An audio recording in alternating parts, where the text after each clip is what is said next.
उन सब की अनेक पंगतों में जेवनार बैठाई गई। चतुर रसोइये पाक पदार्थ परोसने लगे।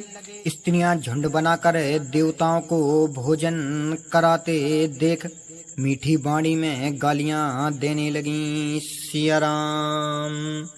इस प्रकार स्त्रियां मधुर स्वर से गाली देने और हंसी के वचन सुनने लगी। देवतागण बहुत देर करके भोजन करने लगे, जिनके विनोद से सभी को सुख प्राप्त होने लगा। भोजन में जो आनंद बढ़ा वह करोड़ों मुखों से भी कहा नहीं जा सकता। फिर सबको अचवा कर पान दिया गया और जिनका जहाँ वास स्थान था वह वहाँ को चले गए। सिया राम।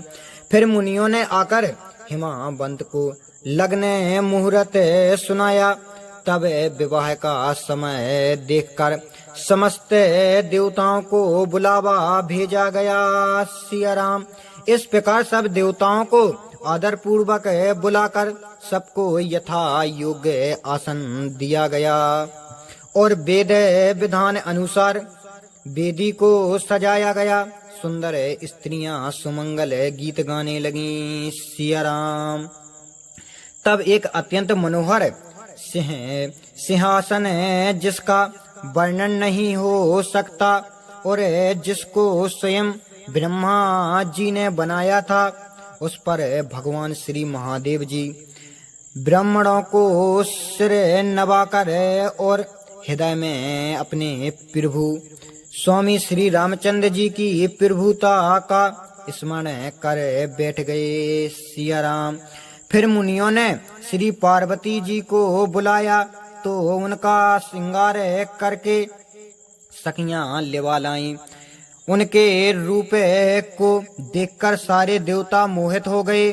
जगत में ऐसा कौन कवि है जो उनकी शोभा का वर्णन कर सके। सिया राम।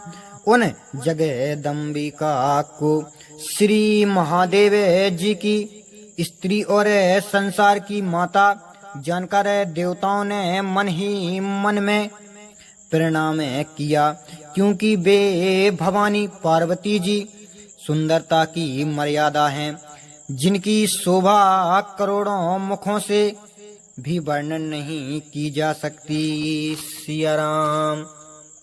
जब करोड़ों मुख होने पर भी जगत जननी की महाती शोभा का वर्णन नहीं हो सकता, तब श्री तुलसीदास जी कहते हैं कि मैं मंद बुद्धि वाला कैसे वर्णन कर सकता हूँ। उनकी शोभा वर्णन तो वेद शेषनाग और सरस्वती भी करते चूकती नहीं है। जब शोभा का खानी माता भवानी उस मंडप के बीच में पहुंची जहां श्री महादेव जी विराजमान थे, तब संकोच के बस वे अपने पति के चरणाबिंदों को नहीं देख सकती हैं, किंतु उनका मन रूपी भ्रमर वहीं लगा हुआ है। सिया राम। पश्चात मुनियों की आज्ञा देने पर शिव भवानी ने श्री गणेश जी का पूजन किया। इसे सुनकर कोई संशय ना करे, क्योंकि गणेश जी आनंदी के काल के देवता हैं। सिया राम। जैसे वेदोचित विवाह का विधान है, वहाँ सब मुनियों ने करवाया। पुनः हिमाचल ने अपने हाथों में कुश और कन्या हाथ लेकर भवानी जान श्री महादेव जी को समर्पण किया। सिया राम। इस प्रकार जब श्री महादेव जी ने पाड़ी ग्रहण किया, तब समस्त देवता हृदय में आनंदित हो गए। श्रेष्ठ मुनि वेद मंत्र का उच्चारण करने लगे और देवता लोग शिव जी की जय जय जय जय करने लगे। सिया राम। अनेक प्रकार के बाजे बजने लगे। आकाश से अनेक प्रकार के फूलों की वर्षा हुई। शिव गिरजा का विवाह हो गया और वह उत्साह समस्त पृथ्वी में भर गया। सिया राम। दासी दास घोड़े रथ हाथी गाय वस्त्र मणि और अनेक भांति की वस्तुएं अन्य स्वर्ण के पात्र छकोड़ों में भरकर अनेक प्रकार से ऐसा दहेज दिया गया कि जो वर्णन नहीं हो सकता। सिया राम। इस प्रकार अनेक भांति से दहेज दे हिमाचल ने हाथ जोड़कर कहा, हे महादेव जी, आप पूरे काम है, आपको क्या दूं? ऐसा कहकर चरण कमल पकड़ लिए। तब कृपा के सागर श्री महादेव जी ने अपने ससुर को सब प्रकार से संतुष्ट किया। फिर अपने पूरे आंतरिक प्रेम से मैना ने शिव जी के चरण कमल पकड़कर कहा, सिया राम, हे नाथ, यह पार्वती मेरे प्राणों के समान प्रिय है, सो इसे अपनी दासी बनाए और आपकी महिमा न जानकर जो कुछ मैंने अनजाने में कहा हो, अब मेरे उन सब अपराधों को क्षमा कीजिए। उसके लिए कृपा करके प्रसन्नता पूर्वक मुझे वरदान दीजिए। सिया राम।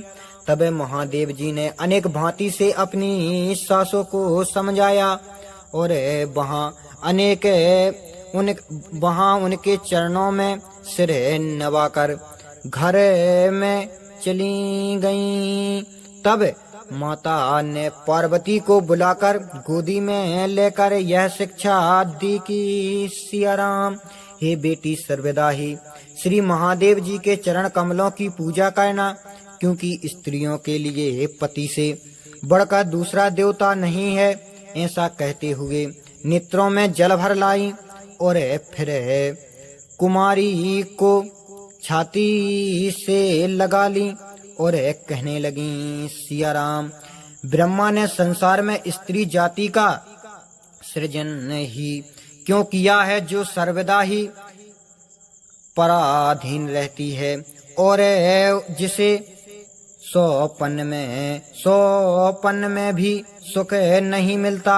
माता मैना व्याकुल हो गईं, किंतु कुसमय विचार कर उन्होंने धैर्य धारण किया। सिया राम। पार्वती जी बारंबार मिलती हैं, पैरों पर पड़ती हैं, अत्यंत प्रीति है जिसका वर्णन नहीं हो सकता। अंतर सब स्त्रियों से मिलकर भवानी अपनी माता की छाती से फिर जा लिपटी। सिया राम। इस प्रकार माता से मिलकर पार्वती जी चली। सबने उचित आशीर्वाद दिया, परंतु वह फिर माता की ओर देखती जा रही थीं। सब सखियां उनको लेकर श्री महादेव जी के पास गईं। पश्चात संपूर्ण याचकों को संतुष्ट करके श्री महादेव जी उमा के साथ अपने स्थान कैलाश को चले पड़े। उस काल में समस्त देवता हर्षित हो आकाश से पुष्प वर्षा करने लगे। सिया राम। तब पहुँचने के लिए हिमाचल अत्यंत प्रेम पूर्वक महादेव जी के साथ चले। कुछ दूर जाने पर वृषकेतु श्री महादेव जी ने उनको संतुष्ट करके विदा कर दिया। सिया राम। हिमाचल तुरंत घर लौट आए। फिर उन्होंने समस्त पहाड़ों नदियों को बुला लिया और उनकी आदर दाने विनय और बहुत सा सामान दे करके विदा कर दिया सिया राम। इधर जब भगवान श्री शंकर जी कैलाश आए तब समस्त देवतागण अपने अपने लोकों को चले गए। शिव जी संसार के माता पिता हैं, इससे उनका श्रृंगार नहीं कहा सिया राम, श्रृंगार नहीं कहा सिया राम। वे अनेक भांति से भोग विलास करने और अपने गणों के साथ कैलाश में वास करने लगे। श्री महादेव जी और गिरिजा का नित्य नवीन विहार होने लगा और बहुत समय व्यतीत हो गया सिया राम। तब कुमार स्वामी का कीर्ति जी तब कुमार स्वामी कार्तिक जी उत्पन्न हुए, जिन्होंने युद्ध में तारक नामक असुर का विनाश किया था। यह कथा वेदों और पुराणों में विख्यात है। उनके जन्म को सारा जगत जानता है सिया राम। स्वामी कार्तिक जी के जन्म कर्म प्रताप और महान पुरुषार्थ को सारा जगत जानता है। इसी कारण में वृषकेतु श्री महादेव जी के पुत्र का चरित्र संपेक्ष से ही वर्णन किया है।